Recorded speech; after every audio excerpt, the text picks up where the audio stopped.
Welcome to the Jordan Talks Jiu-Jitsu podcast, where Mike, Joey, and myself discuss all things grappling. All right, welcome to the Jordan Talks Jiu-Jitsu podcast with co-hosts Uki Mike and Joey Boretski. We got a great episode for you, and sorry guys, the last episode I accidentally deleted the audio to it, so it didn't work out. And just in general, we had a lot of technical difficulties because my internet wasn't working, but now I have good internet. I have Starlink, so it's going to be it's gonna be nice having internet for once. So this episode of Jordan Talks Jiu-Jitsu is sponsored by X Martial. You can check out xmartial.com to get new rash guards, to get all sorts of cool training gear. And I really like their gear. Like, I wear them because I like them. I got a cool rash guard and shorts from them. And you can use code Jordan10 for 10% off your order. And I don't think you can go wrong with them. They got really nice rash guards. They have the Limitless rash guard. They got my Always Remember Your T-Rex Arms rash guard. And make sure to pick one up for yourself or any of their gear. It's really awesome stuff. Let's get started. Let's talk about Joey had a super fight last weekend, and it was sub only. So let's hear about how that went, Joey, and what your thoughts are on sub only. Yeah, it went pretty well. I ended up winning in the EBI overtime. So basically the way it worked is I think it was 7 minutes you had where it was submission only. And then after that, if there was no submission, you went to an overtime where, for anyone not familiar with EBI rules, one person will start on the other person's back, and they have to try to submit them, and the person who has their back taken has to try and escape. And then whichever one happens, so if the guy escapes or if they get the submission, you switch positions, and the other person has to do the same thing faster, essentially. So I escaped first, and I got out in 7 seconds or something, and then I just started on the guy's back and had to hold him for 8 seconds, which is pretty easy. I think anyone could hold someone for 8 seconds. Don't think it's that difficult, but it's fun. It's a weird format, and I don't know if it's necessarily the best at determining who the better grappler was, but it was fun to do. I think it's one of the worst formats because if you're like an inferior grappler to your opponent, you can just kind of grind them out and then hope to win in overtime. So I think it's really bad that way. Like, how'd you feel during the whole match? How do you think that went? I felt like the whole match, like, I was kind of in charge. Like, I pulled guard on him, and it was in gi, not no gi. And, I was playing the game I really like to play, like getting into 50-50, into like leg entanglements, getting underneath, like threatening sweeps. And about like halfway through the match, he never really came close to passing, and he just sat down too.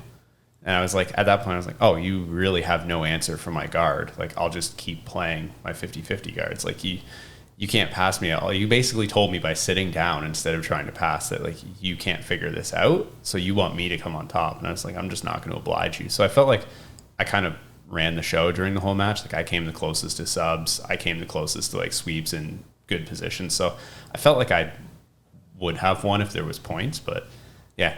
Do you think it was an exciting match for people to watch? Probably not. I think that's the problem with sub only. People think that, sub only is going to be super exciting, but it's actually the opposite, because a lot of times people, they don't try super hard to get the subs. They want to win in overtime if they feel like they can't get the subs. So, I think points are better because there's a more, a sense of urgency to say your back's getting taken. You really don't want them to get that second hook in, to get the points. But, if it's sub only, who cares? You just got to defend your neck. So yeah, it's not my favorite rule set at all. What do you think? What do you think, Mike? It used to be my favorite rule set, but after talking to you guys about it, I like the ADCC rule set the best now. Yeah. It used to be my favorite. I don't know why. I just love the idea that there had to be a winner, because whenever you'd watch Metamoris or something like that, 90% of them were draws, right? And I hate draws. Well, they say sub only, but a lot of times it isn't sub only, because if you can win in overtime, that's not sub only, Fair enough. Well, I guess, because you can win by fastest escape. And I told this story in the last podcast that didn't go up because, I messed up the audio. But I did my second tournament at Blue Belt. It was sub only, and I beat 2 guys by submission, and then I beat 1 guy by referee decision, even though there was no sub, and it was sub only. And then the next guy, there's no winner because neither one of us came close to a sub. So, I got 3rd place, even though I beat the guy that got 1st place by submission. But they had 3 submissions each, the guy in 1st and 2nd. So it made 0 sense to me, and that's like tainted my feelings towards sub only ever since, because you beat the guy in 1st place by submission and you get 3rd place. Yeah. We're all like, what the heck? Why didn't Jordan get the gold medal? And it was my 2nd tournament at Blue Belt, so I was like, oh my god, I won gold at Blue. And they tell me, nope, you got 3rd place. I'm like, oh my god, so that was super frustrating. Have you done many sub onlys after that? That was the only sub-only tournament. No, yeah, I think that's the only sub-only tournament I did. And yeah, I don't want to do any more. It's just it's too tainted now. But I'm actually I have a match coming up in October against this really big dude who's really good, Cesar Bonilla. He's a 10th planet black belt. And he's got to be like 230 pounds, so I don't know. I think I like going against big guys. I think I have a really good style against them because I think I can match their strength or at least get close to it. But I'm also a lot faster. And usually, just in general, for bigger guys, I find I'm more technical. So I think it's going to be really good. And now that he's not technical, I'm not saying that, obviously he is. But, I think I'm going to have a lot of advantages in the match. I think he actually watches the podcast too. Yeah. So, yeah, because I know he watched one and shared it, and he really liked it. And Cesar's a really nice dude, so I'm really looking forward to competing against him. He was the dude at the ASG event, was he not? Yeah, exactly. He was there. Did the lockdown? Yeah. He was the one. He heard someone with a lockdown with the electric chair, and while he had the person in the electric chair, I was in the commentary. I was saying, I don't really like this. People always get hurt with it, and that's exactly what happened. Yeah. So I need to make sure, he doesn't put me in lockdown, but I'm pretty good at stopping that. I don't find it super hard. You just got to change the angle of your leg and your hips, and then it's not super hard for them to, it's not super hard to stop them from putting you in there. Yeah, I find it harder and harder each time I rolled it to keep somebody in lockdown now. Yeah. Exactly, because people start figuring it out, and I've over like 10 years of grappling, people trying to put me in there, really figured out how to not get in there. So, but yeah, I'm really looking forward to getting back to competing. So we'll see how this goes, and just like, I don't mean like the match itself, but I just mean like preparation for it and my motivation and everything. We'll see how that goes because, it's a big commitment competing, and a big time commitment and energy commitment. So we'll see, after that match, if I want to, keep competing or what I'm going to do for sure. I find the like lead up to the tournament harder than the actual tournament itself. Like actually competing or like doing a super fight tournament, whatever, like that's not actually that difficult. It's just kind of like rolling like with someone at the gym, but it's the months and weeks leading up to it of like having to work harder, fix a diet, make game plans and try and like stay healthy to make it there on time. That's the hard part. Yeah, exactly. That's the thing. I think that's what people don't realize. They're like, oh, you should compete. I'm telling them, I got to get in shape first. Like, you're in shape. Like, look at you. But it's like, no, it's like, there's so much that goes into it because cardio is king. And, I'm not in the best cardio shape I could be right now. And, that's what I'm really going to work on. So I'm going to, work on my aerobic base, doing lots of running, doing some like sprints and stuff like that. Make sure that, I do not gas out because against a bigger opponent, you definitely, against anyone, you don't want to gas out, but especially against a bigger opponent that can really, suck the energy out of you in the later part of the rounds when you start getting tired and, it's hard to move like an object that big, Yeah, I think it's definitely more important too at like the higher belt levels where like if it's a tournament, now your matches are 10 minutes at black belt. Some of the super fights are 15 up to 30.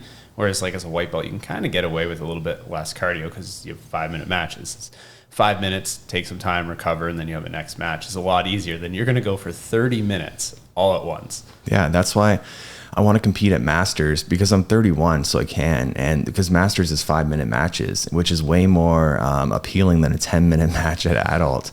So, if adult was 5 minutes, I'd be like, okay, let's do adult. But, I'll probably start off like for tournaments themselves, doing like Masters division just to feel it out without having to do freaking 10-minute rounds. Like I'm not a huge fan of 10 minutes. That's awful. How long has it been since you competed last? Since before the pandemic. Yeah. So yeah, right before the pandemic, I had a match set up against Oliver Taza. And I was really looking forward to it. And then it was like, I think it was in early April, but then obviously or maybe it was late March, but then the pandemic kind of screwed that. But I thought that was going to be a really good match. And it was a rematch, actually. I actually faced him as a blue belt, but that's blue belt, but yeah. Yeah. It's interesting how different we are. I want the longest matches possible. Like I hate 5-minute matches. I just hate them. Yeah. I don't know. Why is that? I think it's just because my game is like not... Like I'm not the quickest person to submit people like right away. Like I like a lot of time to like figure out what people do and like build a plan. And my cardio is really good. Like I don't really get tired. So like I try and just put a really fast pace on people and hope they get tired. And I find like in 5 minutes, what happens to me a lot is I'll be too cautious and patient waiting for like opportunities to do things. And then they never come. And then I realize time's almost run out. And then I have to start making stupid mistakes trying to like get something quickly because I waited too long. Yeah, I think it's definitely our styles and our mentalities are different that way, because for me, I want to win as soon as possible. I want to win the first 10 seconds. You know, I don't want to have this go out any longer than it has to. And it's kind of like bitten me in the butt before in jiu-jitsu and MMA. I remember like a bunch of my MMA fights just like being like, thank God this is over, because I didn't have 10 seconds left, you know, to fight, because I'm just dead tired. And so the finish came right when it should have. And yeah, because my mentality always, like when competing, is like I want to win every second of every round, and I want to make the person regret thinking they could ever possibly beat me. You know, that's like super important to me. Like I don't want them to get anything on me, not a point, not an inch. So the whole time I'm making sure that doesn't happen, and that requires a lot of energy. You know, like I'm not going to give up something just so I can conserve energy. You know, I'm gonna put everything I have into it. Yeah. So I want to always be dominant. So. Yeah. What about, so Joey's competing. I'm getting back into competing. Mike, what's your, do you have any competition plans? I'm hoping for either late this year or early next year. I have a lot to work on, an awful lot to work on. So what kind of things do you think you need to work on? My grips.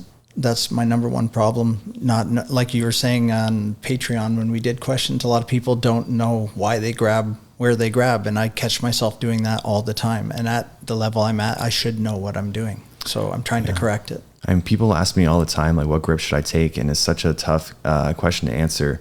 It's more so like grips you shouldn't take, and then the grips you should take are dependent on the techniques you're trying to do, because like a technique is just a sequence of grips to get where you want to be without them stopping you, right? So you need to control them here, until you get to the end of the path, right? So yeah, people ask me that all the time, and when I see like, it's really easy for me to see someone's technical ability by seeing if they take grips that don't make sense to me. So I remember doing when I commentated the ASG event, I would see people taking grips that were just questionable to me. It's like, how's that going to help you? Like, why are you grabbing like that? And then, people like criticize me after. They're like, oh, he's too critical and all this stuff. But I'm just calling it like I see it. Yeah, exactly. So it's whatever. But yeah, it's like, you can't like do things like in half guard. You can't reach over the head with your outside arm. Even like your inside arm isn't going to help you too much, but like your outside arm, so like the opposite one, so the one that's in half guard. So if I say I have my right leg in half guard, like why would you grab the head with your left arm? Because that's going to give them access to the underhook, and realistically, what's it going to do for you? Like that grip can only really control posture, which, are you trying to do that? You can only really pull them down, but do you want them chest to chest in half guard? Like no. So whenever I see people do stuff like that, I'm just like, okay, I can see what level they're at.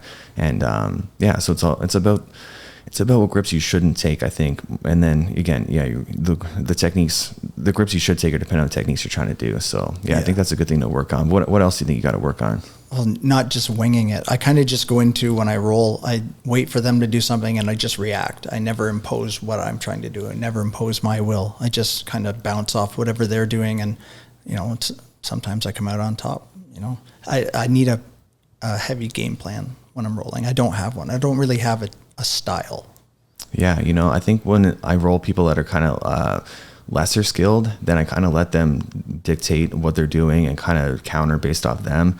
And then when we're really close in skill, then I try to really, be first and be dictating what's happening. So I think that is a good thing for you to work on, controlling the match itself and not reacting to it, being the action part of it for sure. No, I 100% agree. We've got a fun video I made of you and I rolling, and in it, I think like you started a certain way and I did the same move to you like 3 times every time you started. And I remember you telling me after, like, thanks for pointing that out. I'm not going to do it. And for a week, you were really good about not doing that. And now every time we start, you start the same way. Do I do that again? It's just right. Like you've got that habit of like how you want to start, and you just start that way. And then I do the same thing to you every time. And then it's the same, like probably 15 seconds of our roll every time is the exact same. The berimbolo back take. It's you step one leg up, I shoot a deep De La Hiva hook and start to berimbolo you. Yeah, I need to break that cycle. Yeah, it's funny you say that though, because me and you, Joey, we have the exact same, we start our rolls the exact same way too. So it's every time I try to go shin on Joey, and I try to get the single leg X, and then he kind of, I don't know what you try to do. I've been trying to like float pass on you lately, which is apparently the worst idea I've ever had in my life, because I don't think it's even come close to working a single time. Yeah, I think what happens is I get your weight off of me, and then I kind of come up with your legs and kind of get the sweep that way. So I'm always trying to change it up, because I'm like, this is the same thing happens over and over. But it's like you don't give me much else. I find like you step in with your like your lead leg, and then I have to shin on shin, and it's just like I got to go to single leg X from there. So I gotta change it up somehow. I gotta figure it out to to get some variety going. Ironically though, at the gym, you're the only person who gives me problems with that like first little start where like I like to step in with the one leg.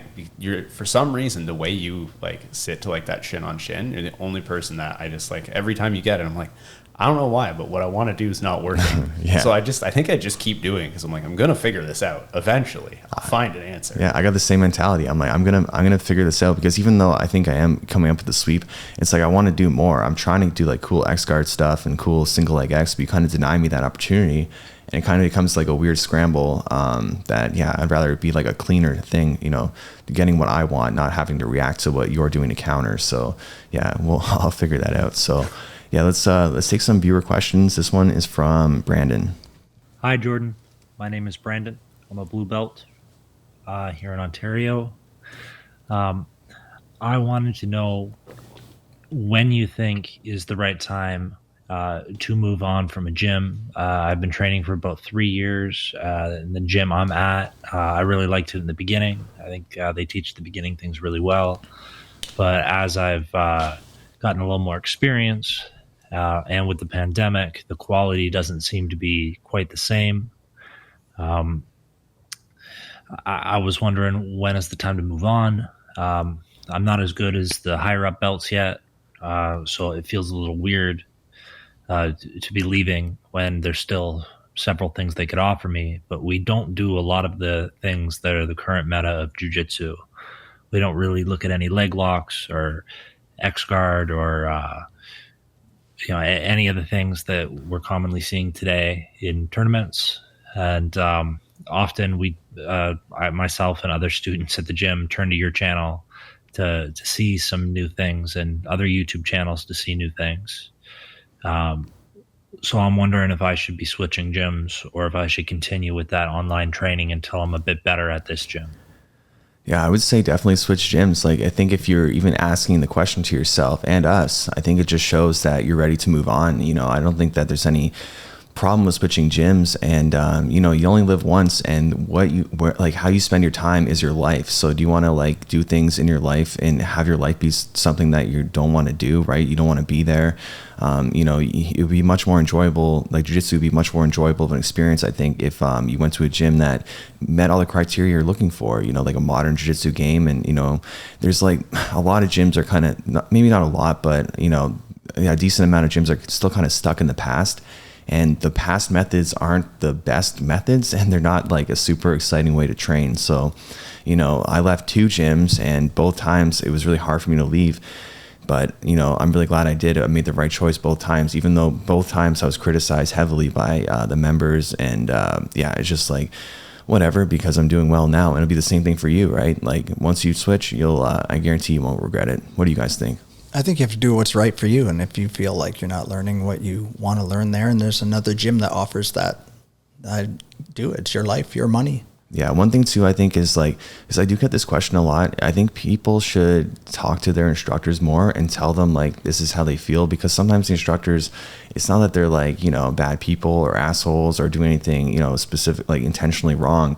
It's like they've just been doing this a long time the same exact way, and no one's really told them like they don't really like it this way anymore, right? So I would definitely try to talk to your instructor. But, again, it's so important the way you approach these things and, talk to people. It's like you need to do it in a way where you're not going to offend them, but just, let them know the truth. I think telling the truth is always the most important thing to get what you want and to talk to people. So, yeah, just let him know. And I think that if he doesn't change things and he doesn't make things the way you want them to be, then, maybe switch, because, again, like the modern jiu-jitsu game and meta is for a reason. People enjoy it, and it's where the sport's going. So to be stuck in the past, you shouldn't. I don't think you should be at that gym anymore. Yeah, I mean, I think definitely, like you said, like talk to your instructor, because maybe he doesn't know that people are feeling this way at the gym, and if people are feeling that way, it could be a really easy switch. I mean, if he's like, I don't want to speak for all instructors, and I don't know who your instructor is, so like I don't want to throw someone under the bus if that's the case. But like some guys who got their black belt 7, 8, 9, 10 years ago, they kind of stop learning more new things. So the game they have is the game that was their game 10 years ago. Now they just teach. And sure, you get better at little things as you go, but they're not trying to actively add to it. So it might just be like a case of he hasn't added those tools. And if you talk to him, maybe he goes, oh, I don't have these new modern tools. Maybe I'm going to look to bring people in and teach a couple seminars a couple times a year to help give the students at the gym these new tools, and me too, like, and build off of that. And if that's something they're not willing to do, then like you guys said, like maybe it is worth looking or at least trying other gyms. I wouldn't necessarily just like quit and sign up for another gym right away. Go try it. See if that's the better atmosphere. See if they're doing the things you're looking for. Yeah, exactly. Maybe go to some like open mats at different gyms. And if you're not allowed to go to open mats, then that's a red flag right there too, right? Yeah. So, one or two things can happen. The instructor, if you talk to him, either he'll take it well and make adjustments, because it is his duty, I think, to keep up with the current state of jiu-jitsu. Or, he'll just be offended. Well, I guess three things happen. He'll be offended and then he won't change anything, or he'll be kind of offended in a good way, in the sense that it'll make him kind of realize, okay, I need to do better, because a lot of times stuff like that happens to me. Like something might hurt if someone tells me something, but it might be true. And then I realize, okay, this hurt, I got to grow from it and learn from it and improve. So if someone can't do that, then, that's something they got to work on. Yeah, the open mats is a good idea too, because if you do like that gym and you want to stay there and you like the people, there's nothing that says you, and like if you have friends who go with you to these open mats, can't be the people who bring these techniques back to your gym. Like I know I think you said he was a blue belt. I can't remember. Yeah. 10 seconds ago apparently. But go to the new gyms, roll with the people who do that stuff, ask them, learn from them, keep watching it, and bring these things back to your gym. And eventually, like if you do like X guard a bunch, other people in your gym are going to go, okay, how do I stop this X guard? And then they're going to have to learn how to do X guard to figure out how to stop it. And it's going to make everybody better. Yeah, exactly. 100%. And just to bring back the point before we move on about talking to your instructor, like I had someone tell me that, their class is like 2 hours long and then they barely roll, which is literally the exact scenario we were in when at our first gym, me and Joey. And, I told the instructor and they didn't care. They didn't change anything. But, that's the way he was. But, I told him the same thing, like tell your instructor to let them know that, you want to roll more, and that like doing technique for like an hour and a half, 2 hours is way too long. Like that's too much. Nobody wants to do that. Nobody wants to go to a seminar every single night. People got things to do. And you just got to talk. Everyone's got to be more open and talk to each other more. So I agree. Talking. That's what I left out of my thing too. As talk to your instructor first before doing anything. Yeah. Yeah. Exactly. Don't burn any bridges. Yeah. Well. Yeah. Don't try not to burn any bridges. But it's just if a bridge is burnt, it should be because of him. Because he's not responding well to it. Definitely, you don't want to burn the bridge yourself. Yeah. You don't want to you want to talk to him first. Don't just like up and leave. Yeah. So, let's take this question from Daniel. Hey Jordan, my name is Daniel. I'm a huge fan of your podcast and videos. They taught me so much during my daily training. But I want to get your opinion on cross-training, because my professor doesn't like us training at other gyms unless if it's like a gym that he approves of.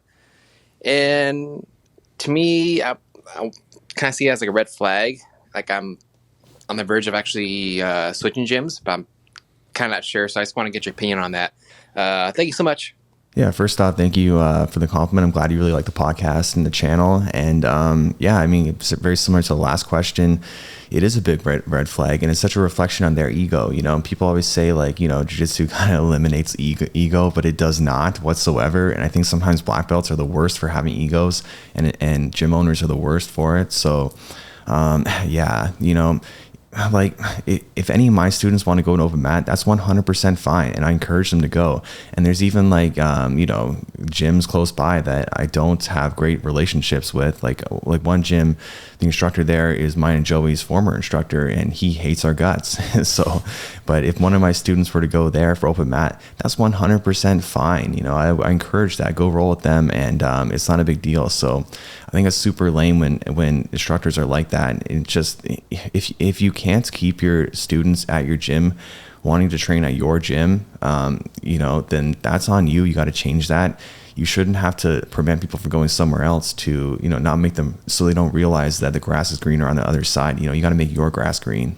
Yeah, I think the way you worded it when you said he doesn't like us going to other gyms unless it's one he approves of, It would depend. If that means like he doesn't let you, then that's really bad. You know, like there's a lot of reasons he might not like you going to certain gyms. Like trying to think like off the top of my head, like maybe he's had a bunch of students go to open mats at one gym and every time one of them comes back hurt. He might say like, hey, I don't really want my students going to this gym because they keep seeming to come back injured.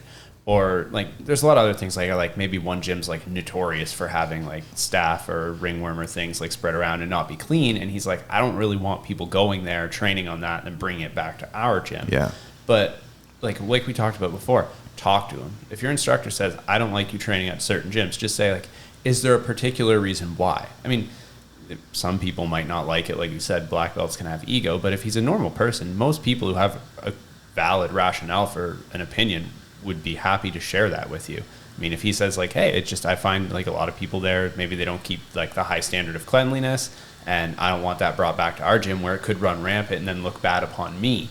So like if that was the case, like I'd say that's a valid answer. But if it's just, I just don't like you training at other gyms, then that's a problem. Yeah, that's a really good point. And I'd hope that an instructor wouldn't use that excuse. Just, you know what I mean? They might be like saying, oh yeah, I don't want them to get like ringworm or something. But in reality, they're just like butthurt because, you know, maybe they have more members than they do or some sort of bad blood in the past, which is like between them, not between you and them. So I think that's a great point Joey brought up. And, you know, I think that like the way I view things, I feel like nobody owes me anything. You know, I'll give people as much as I can give, but no one owes me anything, because if you have that mentality, then it's a lot easier to, you know, live your life. You don't have to, you know, you deal with these type of things. So I think I don't like when that whole mentality of like, you know, like you're paying customers. So I feel like you should be able to do what you want. You know, I don't like that. So if I go to an open mat at the place where you guys used to train, am I going to get smashed because I train under you guys now? Well, they might try to hurt you. Yeah. I mean, I don't know. I don't want to speak for them ill, like, you know, speak for them like that, but I don't know. They might try, you know?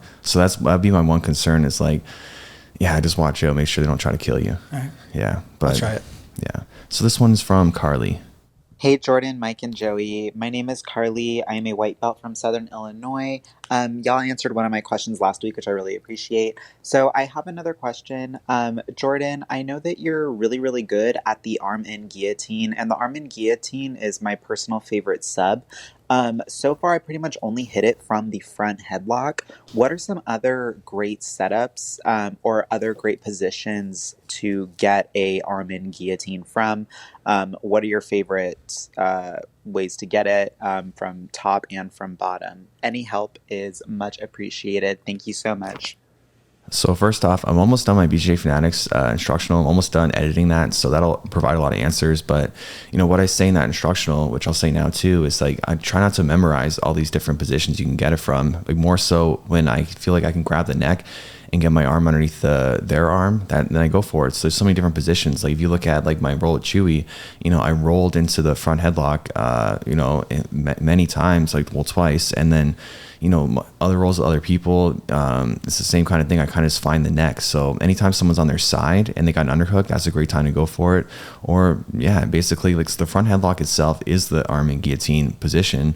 So you just got to find your way into that. So, you know, the roll, it'll be up by the time this podcast is up. It's with Ben from UK.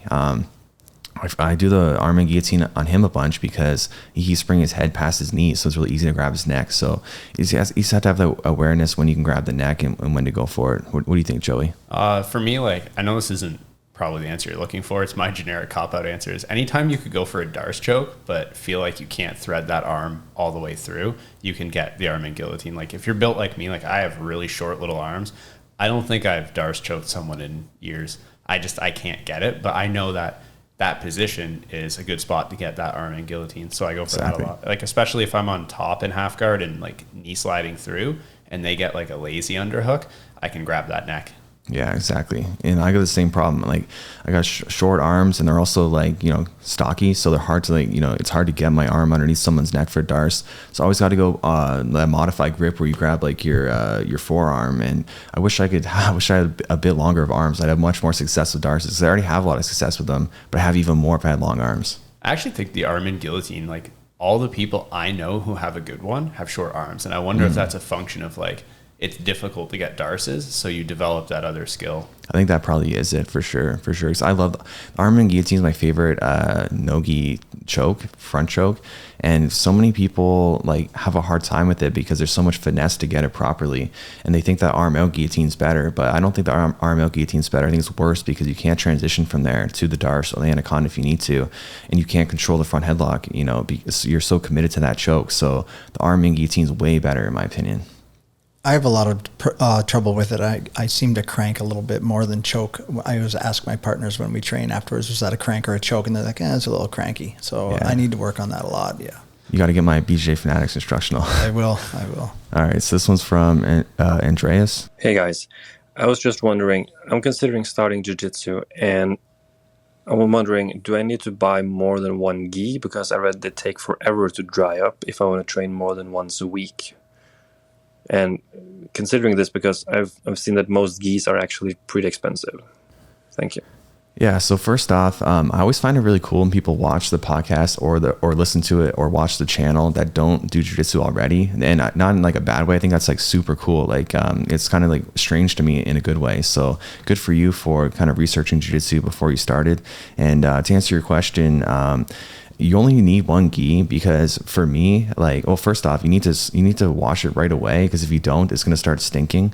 So, you know, it's got to be washed after every single class right away. And I always put my gi in the dryer. I never had a problem with that. Some people are like, you're crazy. You know, why would you put your gi in the dryer? It's not going to last very long. It's like, well, I've been doing this for 10 years, you know, and I've never had a problem. I never had gis rip any quicker than, you know, people that don't wash their gi or don't dry their gi. And when you like hang dry it, and when you hang dry it, the problem is too, it feels like sandpaper after, yes, you know, so I hate like when they feel like sandpaper. So, you know, if you put your gi in the washer and the dryer, you know, you don't need a second gi, you know. So what do you guys think? I think unless you're training a bunch, like if you're training 4 or 5 days a week and there's a lot of back-to-back days, you might want to get 2 just for like not having to do laundry every single night. But in general, like I have 3 or 4 gis. I think I use 1 for 99% of classes just because I like the fit. But like you, like I'll dry them. If it's a nice day, I might hang it and then throw it in the dryer at the end so it doesn't feel like a crispy leaf in autumn. I hate that feeling, but like there are, if you do find the price prohibitive and you want a second gi, there are websites like BJJHQ or Rollmore that always sell like old stock of gis for really good prices. Honestly, you can always look there and try and find like a deal on something. The only caveat is they don't always have like all the sizes you might want. But if you are looking to get on a gi, that could be like a cheaper alternative than just buying like a $300 gi. Yeah, exactly. I use 1 gi. That's it. But, you know, we have the way our classes are structured, or our schedule is structured, it's gi and then no gi, then no gi. So if you're a beginner, you know, you're probably not going to train every single day and maybe do no gi too. So yeah, I would say in rare circumstances, do you need a second gi? If you train like twice a day, you definitely need one. But even then, you know, I wouldn't even say definitely. If you're like really on the ball with laundry, then you don't really need one either. Yeah, I have 6 gis. I only use 2 of them. Yeah, and I clean them exactly like you said. As soon as you get home, you have to. If you leave it a day or 2, it stinks. It's just rotten smelling. Yeah, don't leave it in a ball in your car. I've done that so many times. I left my rash guard in the car. I just saw it yesterday. I'm like, damn it! I left it in there all sweaty and gross, and I smelled it.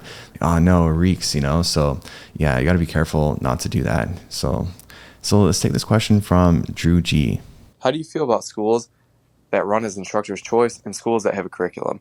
In my opinion, I prefer the schools that run with a curriculum and maybe every 6-8 weeks have a week worth of instructor's choice. I'd like to get your thoughts on that. Thank you.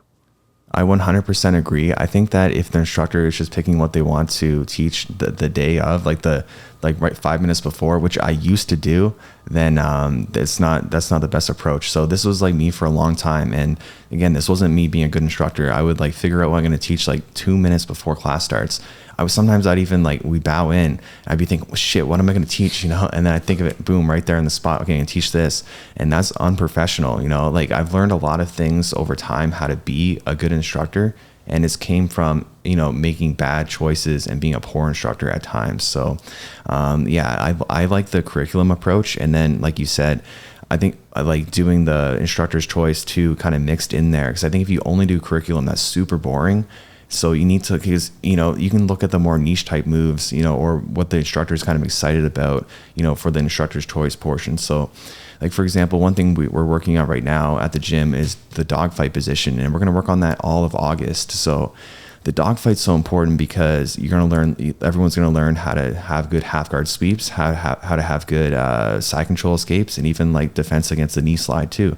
So it's such a versatile position, and we're going to look at all those different entries and all the different options to finish from it. So, how would I be able to do that if I just showed that randomly one class and then, randomly like 2 weeks later or a month later or 6 months later, right? So what do you guys think about that question?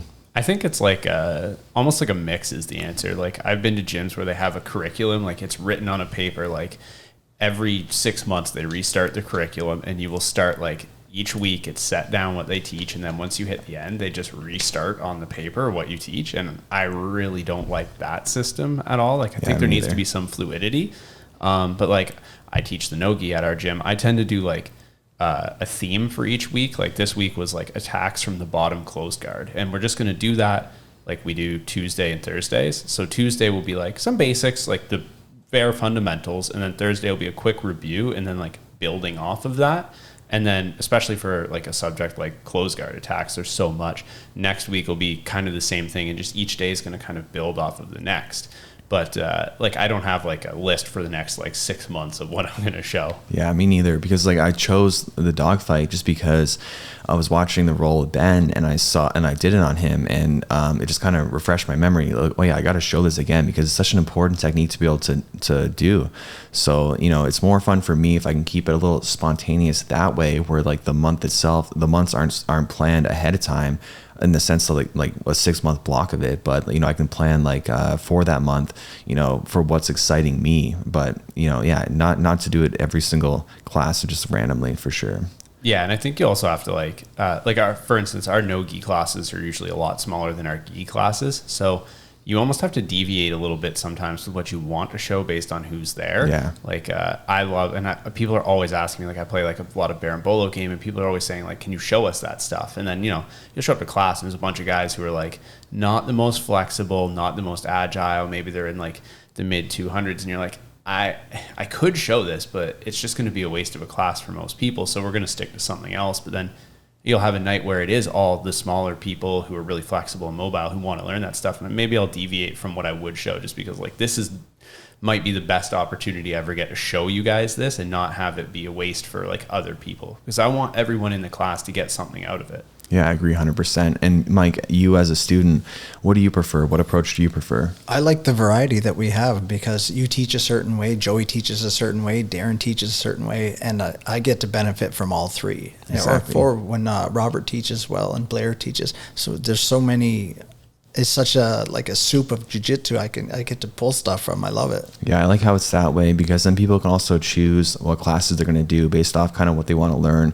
So for example, if they want to learn leg locks really bad, well, they know going to Robert's class, that's what he's going to show. You know, that's like 100% what he's going to show. So, I think it's a really good way to do it that way. I used to teach every single class, which, if your instructor does, that's great. But I think it's better for students when they don't teach every class, because you can get different perspectives that way and have that, that variety for sure. Yeah, it's nice having like you said, you have a structured system. And I like that we're doing that the whole month. That means I will get very good at this move, and then on to the next and on to the next. Exactly. Yeah. If we're spending a month on it, you better get good at the move. Exactly. You know what I mean? Like, if you don't, I know you will, for sure. Everyone will. It's a whole month on dogfight. So this one's from Ian. Hey, Jordan, Joey, and Mike. Big fan. My name is Ian. I was just wondering how you guys feel about walking the gauntlet. And obviously, I think you guys know what that means, but I'm curious what your thoughts are in regards to, after you've been promoted, is the idea of walking the gauntlet an antiquated notion in your guys' mind, or is it just something that is up to the member, or do you think it's disrespectful to the club not to do it? I'm genuinely curious about your ideas. Thank you. Have a good one. Bye. All right. This is such like a taboo subject that I don't really like, or not that I don't like it, but talking about it, but I feel like just kind of like walking on eggshells. I don't want to, piss anyone off. But, when it comes to the gauntlet, which for those that don't know, after you get promoted, you get whipped by people with their belts on your back or your front. And, so I've been trying to get rid of it in our gym for like a long time, but every time we promote someone, they want to get the gauntlet, they want to get whipped, they want to get that ceremony part of it in. So, we always end up doing it, and, it's always a lot of fun, and it's completely involuntary. And if anyone didn't want to do it, it would be 100% fine. No one would care. It'd be no big deal. But I found everyone always wants to do it. My worry is if say there's a couple of people getting promoted, then some might feel pressured into doing it, which is definitely possible and a concern.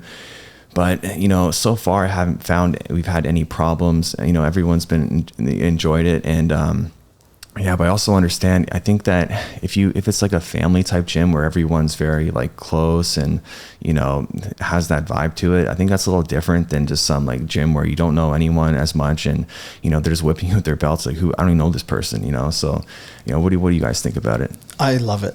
I was a little nervous, but it's not as bad as I thought it would be. And I just like the rite of passage part of it. Exactly. You did it. I'd like to be part of that club, Yeah, I was so excited to get whipped for my blue belt and my purple belt, and I took it so stoically. I was just like, didn't even flinch. I'm like, yeah, let's go. Like, hit me as hard as you can. But then my brown and black belt, I felt like I was kind of over it. I'm like, I don't really want to get whipped. I want to train the next day. I don't want to have like welts on me. Got like fights coming up or whatever. So I just like, hid behind the biggest guy and just kind of took it like a wimp. But, no big deal. I didn't want to get whipped. So, but at the same time, I wouldn't refuse to do it either, just because, it's not a huge deal. It doesn't hurt that much. But, I think once you've done it a couple times, it loses its flavor. So I think that's why sometimes higher belts are kind of more critical about it, or they kind of criticize it a little more, which, to each their own. Everyone has different opinions. But yeah, it can feel very exciting and cool when you're a blue belt or a purple belt. I was not stoic about it whatsoever. I was the opposite, but I like I said before, I loved it. I liked the part of it being kind of in the club sort of thing. Do you think it's hazing? What do you think, Joey? I don't think it's hazing as long as it's optional. Yeah. I don't know. If it was a tradition that hadn't been around and someone tried to start it today, I think it might borderline on hazing, but it's been around for a long time. Most gyms, it's pretty optional now. And honestly, most people, like you said, most people want to do it. I know I was really excited to get it when I got my blue, like you said, blue and purple and even brown belt for me. You kind of want to go through it because it's almost like that celebratory rite of passage through. And it's not it's not necessary. I didn't have to do it, but I wanted to do it just because I wanted to. Yeah, exactly. I think it's also a lot safer than the tradition of throwing people after, because I've seen some people get thrown after they get promoted, and they just throw them to the ground so hard. It's not like a gentle throw. I'm just looking like, are they okay? So I'm not a huge fan of that tradition, but just because I don't like it doesn't mean that some people don't and they want to do that, right? So yeah. I would rather be whipped through 50 gauntlets than thrown through one. Yeah, especially it's always big throws, big judo throws. What's that one you ring over your head? It's like a seonagi. Yeah. Yeah. I would never want to get thrown like a seonagi. Screw that. So yeah, and just the viewers, if you guys hate gauntlets, just understand that maybe our opinion's different from yours. I would never want to offend anyone just because my opinion's different from theirs. Again, my opinion is I think it's it's all right. Also, I believe the listener is a former student of yours as well, right? Yeah, Ian's a former Limitless member, and you got to come back so we can put you in the gauntlet again. Exactly. So this one's from Rob. Hey guys, my name's Rob. I'm a huge fan of the YouTube channel and now this podcast, so thank you so much for everything you guys are doing. It's awesome. My question is, I've been going to a jiu-jitsu gym that's about an hour away. I'm on the verge of getting a blue belt. I recently found a gym that's about 15 minutes away. I did a free week trial. Today is the last day for it.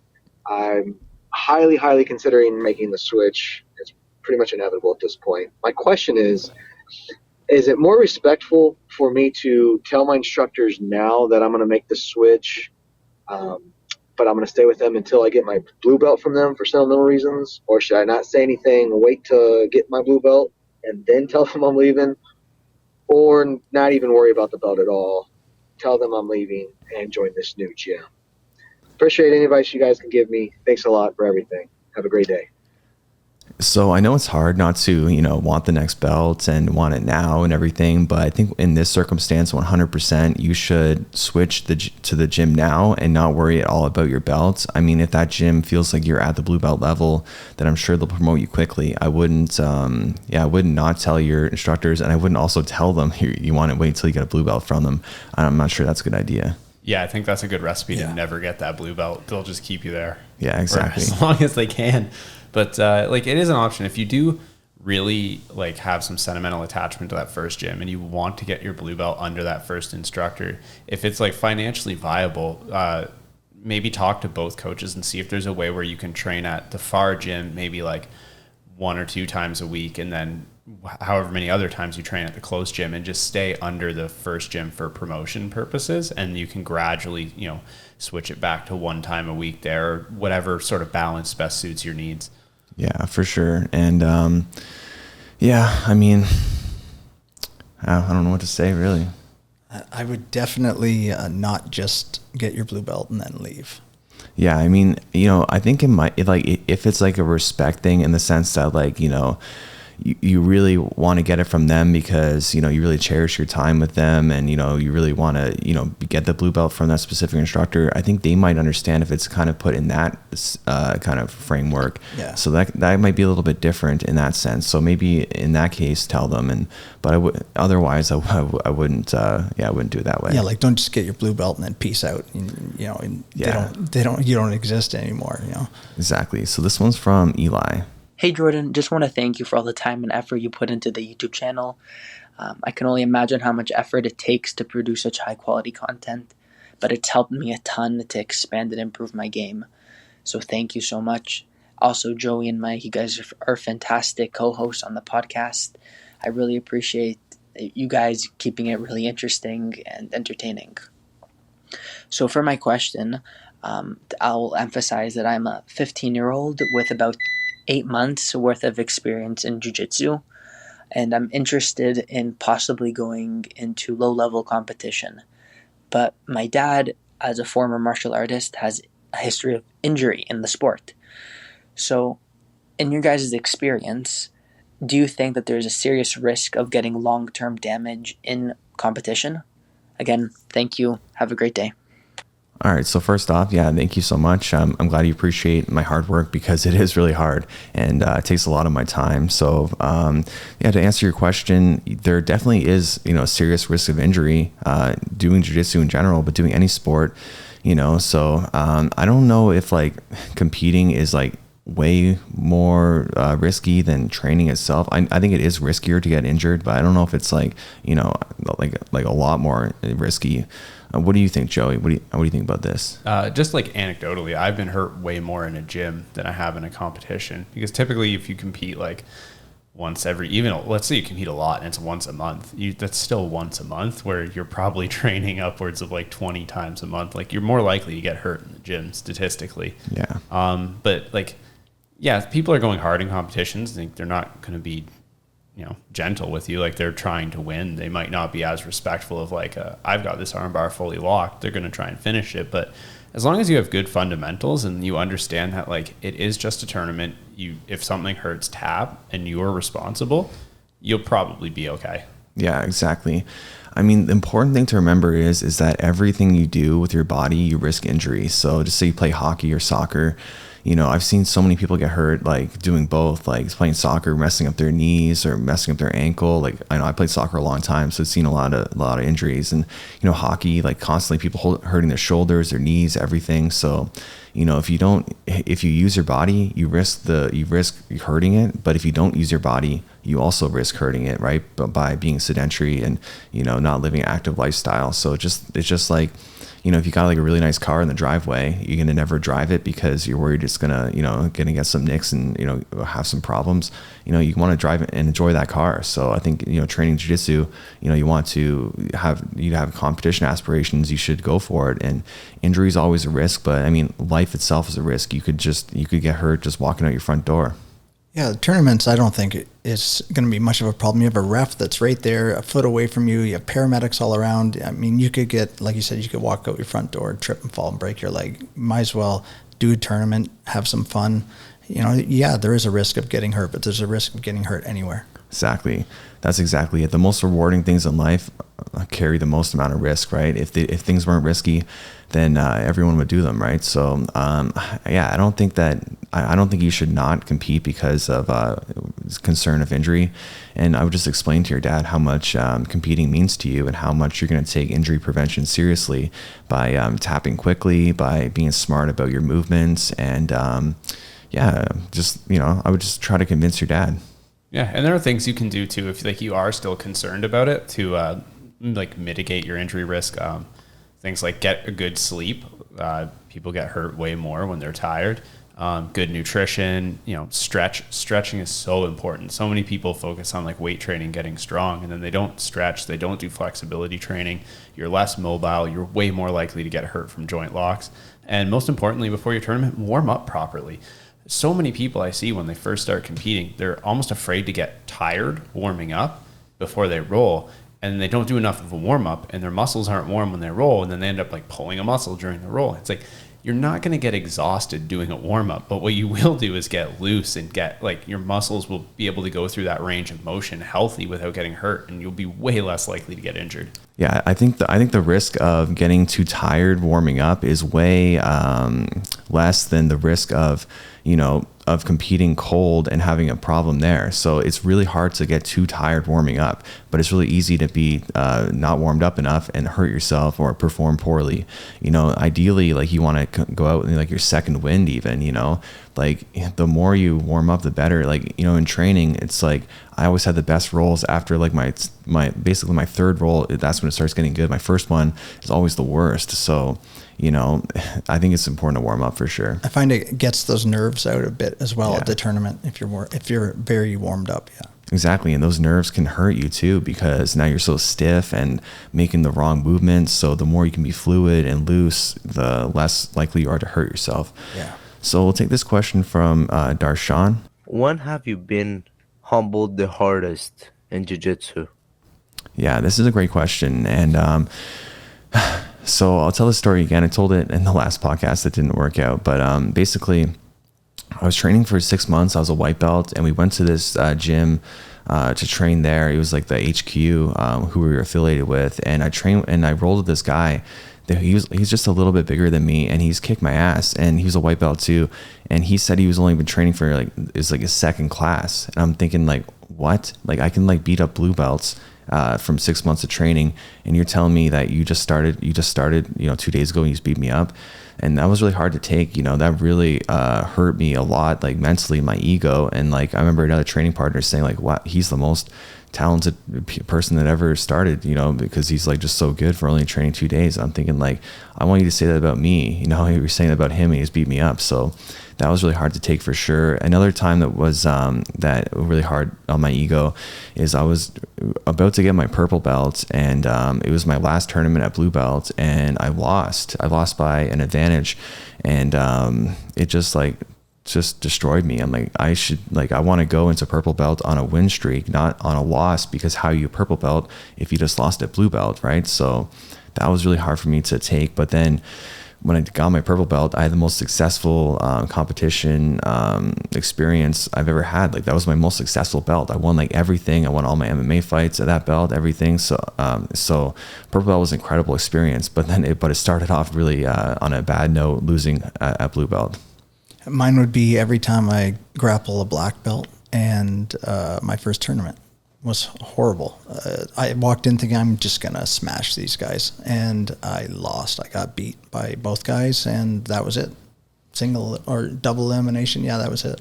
So why would rolling with a black belt, hurt your ego? No, it doesn't hurt my ego. He asked what humbles you. Oh, humbles you. Okay, yeah, you're right. Yeah, exactly. Yeah. What about you, Joey? So mine would be like when I was just about to get a blue belt, I'd won like 3 tournaments in a row, I think, at white belt, and I was feeling really good. And like the Ontario scene at the time wasn't nearly as big as it is now, so you kind of knew everyone who signs up in the divisions. And so I signed up for one more tournament knowing that my belt promotion was in like a couple weeks. And I didn't recognize the name of the guy I got in the first round, but I was like, I've won the last 3. Like, this shouldn't be a problem at all. And he beat the hell out of me. Like, probably one of the worst losses I've had in a tournament ever. Like, he threw me, he passed my guard like 7 times, racked up a ton of points. And I just remember thinking, like, wow, I'm really bad. Like, I'm awful. But it felt a little better because he went on to like actually win the tournament. So that takes a little bit of that pain away, but it's still, to go in really expecting everything to be easy and then just get clobbered, it kind of hurt. Yeah, exactly. It feels awful for sure. And I think the guy that in my previous story who said he was only training 2 days, I think he was lying. Because, and we've had that before at the gym, you know, just like we had this one guy, he trained for like 6 months or something. And then he went away for work for like a year, and then he came back and he was telling people he just started and like it was only his first class or whatever. It's like, no, bro, you were like a member for a long time. What are you talking about? You didn't just start. It was so strange. Yeah. A weird tangent. So if someone trains for like a week and then takes like a year off and then starts training again, and they said they just started training like that time, that I would like be like, if you train for like a couple days or a week or like on and off, I'm okay with that. What do you guys think? Like when people have trained like a week here, a week there, and then really started training, if you're like, let's say someone trained a year ago for a week and then they just started again, like I really consider it like you just started now. Yeah, I agree. I think sometimes people try to minimize the amount of time they train so they can kind of appear better or maybe kind of make up for not being as good, so I don't know why people kind of lie about their time in for training. And I remember this, so we talked about this last podcast too, but basically there's this guy we know he's a Canadian competitor, super successful at competition, and he was telling people he was only training for 2 years, and yet he was like doing so well. But then I had competed against him 2 years before that, and he told me he was training 2 years at that point. So, minimally, at the least, he was training 4 years. So I don't know why he's telling people he was training only 2 years. Like, it was clear. And then people saw his like Twitter too, from like a long time ago, and they're like, he's like, oh, going to jiu-jitsu today, and it was like 4 or 5 years ago. So like, why are you lying about that? Yeah, there used to be a running joke that he'd only been training 2 years for 5 years. Yeah, it's such a weird thing to lie about. Yeah, why lie? I don't really get that at all, but people do lie for whatever reason. Yeah, I don't get it either. So to flip that, what are your guys' like most the opposite? What's like the most like best experiences you've had in jiu-jitsu where you just felt like, oh man, I'm the man? Oh geez, probably. Actually, I think it would have been purple belt. I think it was the first time I competed as a purple belt. It was Grappling Industries, so it was 2 round robin divisions, 1 for gi and 1 for no gi. And I actually won all the matches that day, and I think I won all of them by submission. And at like one of my first tournaments at purple belt, and it's kind of one of the moments where I was like, oh, maybe I'm actually like okay at this. Yeah, for sure. What about you, Mike? Mine was my second white belt tournament. The guy that beat me in the first tournament said that there's no way I'll make it on the podium. He's going to smash me. He's going to kick my ass. And he's just trying to get inside my head and win before we got there. And I thought, man, we're both in our 40s. I thought there'd be mutual respect. Yeah. Everybody likes each other. And so I beat him. And that felt fucking amazing. I'm not going to lie. No doubt. What a loser that guy is for saying that. You're just talking shit. You'll never get on there. And even like we said on the last podcast, when I was on the podium, I was in first. He wouldn't even concede me that space. He had his foot on that space standing in second place. Yeah, and if you look at Mike's, like if you have him on Facebook, you probably don't, but if you do, I think it's his cover photo, you can see on the podium, this guy has his foot on the top, like on Mike's part of the podium. Yep. And it's like, what is wrong with you? Why would you want to conduct yourself like that in life? That's just like, that's so lame and makes him look like such a loser. Yeah, because he was telling me, he goes, I've never lost a tournament. I've done 9 tournaments so far. I've never been beaten, never, point given or whatever. And I was like, okay, cool. Good luck, and then I won. So it was great. It was fantastic. You got to serve him that humble pie. Yeah. So I'm glad you got to do that. And for me, like my most, exciting moment in my martial arts career was like, there was a lot of great times where I was just like on top of the moon about my, performance or whatever. But I remember at Blue Belt, it was Ottawa Open, and everyone was saying that they wanted to see these 2 guys go against each other because they were like super good blue belts, and one had won second at the Worlds, and the other one was just huge, and a former football player in Canada, I think for I think for like the Montreal Astronauts or something. I don't know. I don't follow football, but he was like, semi-pro football player. And, they were saying, they can't wait to watch this. They're going to be in the finals together for sure in the absolute. And I'm thinking like, I'm going to spoil this party. But, I didn't completely believe that either, because I didn't have like 100% confidence back then, but I kind of gained it after that. And so I won my division. I got gold. I got 3 submissions, one by points. And I was like, wow, like this is my first time winning an OJA tournament at blue belt. So I was super excited about that. And then it's the absolutes. And then the first thing I do is compete against the guy that got second place at blue belt at Worlds. So I'm like, oh my God, this is going to be a tough match. And then I kind of like counted myself out a little bit going into it. But then, first thing I do is I sweep him. I'm up on points. I'm like, oh my God, I can win this. So, and then I end up winning that match. That gave me so much, that made me feel so good. And then my next match was against the white belt world champion, which, it's a white belt worlds. But, still to me, it's like, this guy's got to be good. He's been training like probably 5 years. And at that point, I only been training 2 years, because I got my blue belt quickly and I had to catch up to everyone right away. So it was really, I was competing against people who had way more experience than me. And then I go and I beat him by submission. I'm like, holy crap, I'm in the finals now. And I'm in the finals against a semi-pro football player who's way bigger than me and super intimidating. I'm like, in my mind, I'm like, I can do this, but I'm not sure. Like, we're going to see how this goes. And then the first thing he does, he just whips me to the ground, super easy. I'm like, oh no. And then I get an underhook right away. I take his back. I'm like, holy shit, I got this guy's back. And then I get my arm underneath his neck for the choke. I'm like, oh my God, I got the choke. And then I start pulling on it. I'm like, please tap, please tap, please tap. And then he taps and I get up. I'm like, my arms are up in the air. I'm like, oh my God, I did it. I've seen that match and the look on your face, and that's an amazing thing to see. Yeah, that felt so good. And so Ben, please play this part while we're talking about it. You download it from my YouTube. And it felt so good for a couple of reasons. One, because I beaten these guys that had way more experience than me, that were like the top dogs in the Ontario scene. And then, and 2, I just realized that, I can be something big in jiu-jitsu, because I think winning the absolute division is like a tough thing to do. And if you win it especially against quality opponents, that really shows that, you have a future in the sport and you can be a top player in the Ontario scene. So that really, or whatever scene you're in, right? So that really showed me, again, because he also won second at Worlds at blue belt. Like, if he won second and I beat this dude, what can I do, right? So that gave me a ton of confidence. So let's take this question from TB. Hey Jordan, I watch a lot of YouTube videos and instructionals. However, there's a big gap between what I have in my head and what I can actually execute on the mats.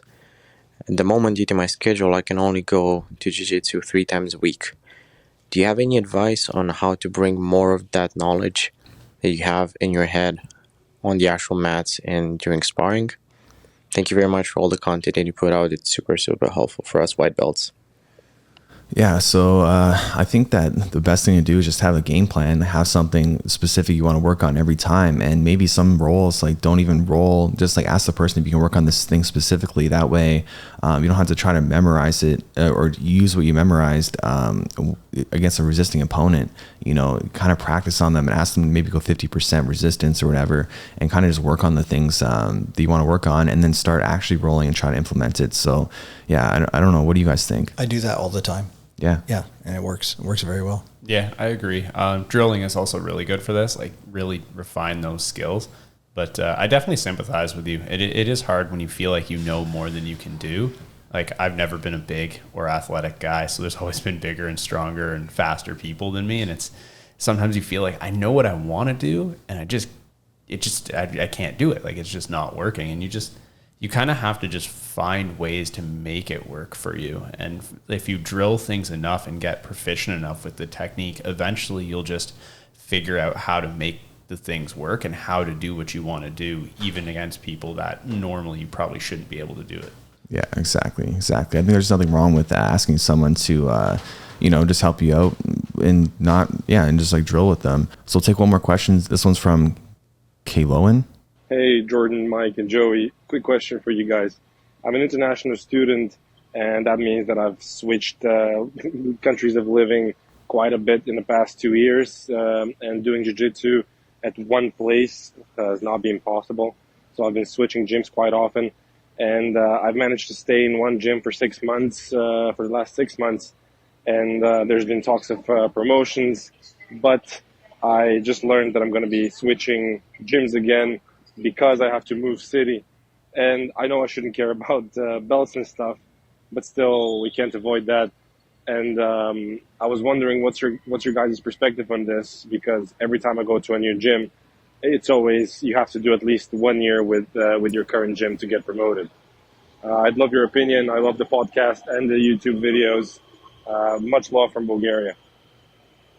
Yeah, that's super cool to have a viewer from Bulgaria. I think that's really awesome. And to answer your question, you know, in your circumstance, I would just talk to your instructor. I would tell them, hey, you know, I've been training a long time. I had to move around a lot and I'm going to have to move again. And, you know, I'm not in it for the belts, but if you could grade me, if you think that, you know, not asking them for the blue belt or whatever, but, you know, ask them to grade you. And if you deserve it to get it, you know, that'd be great. But yeah, I would just ask them that. I don't think it'd be a problem at all. No, I would just say in your experience, what level do you think I'm at right now? Yeah, exactly. Yeah, if you explain to most coaches, like, I know you're having a grading in 2 or 3 months or whatever, but I have to leave in a month, especially if you've been there for 6 months and they know the level you're at, most coaches would feel comfortable giving it to you before you go off. Or if it's not the case, I know it's hard not to worry about the belts, but eventually you'll go to a gym and just be too good for someone to deny you the belt. Yeah, exactly. I mean, that's the best case scenario. It's like, you're so good. It's like, you know, here's the belt. For example, we had someone from Russia join our gym, and they've been training a long time, like a couple of years as a white belt. And then, you know, they've been training Sambo too, and they were really good. So like, they'd only been at our gym for like a month, but I'm like, yeah, you know, this dude's not a white belt. This dude's definitely a blue belt. So, you know, I didn't make him wait like a year or anything. So I'm going to give him those blue belts. But not every instructor has that kind of mindset. Some are like, you know, you got to be training forever for here first or whatever. But yeah, you know, I would just talk to him for sure. Yeah, I agree. So yeah, thank you for listening to the podcast. I hope you guys enjoyed this episode, and make sure, you know, you send in some viewer questions for us, and we really appreciate that. When you do it in the voice format, that's the most likely it's going to get answered. So make sure you do that. When you send me messages on Instagram, I appreciate it, but when you send me questions on that, but it's just easier to do the voice questions. So make sure to go to speakpipe.com/Jordan Talks Jiu-Jitsu and ask your questions. Welcome to the Jordan Talks Jiu-Jitsu podcast, where Mike, Joey, and myself discuss all things grappling.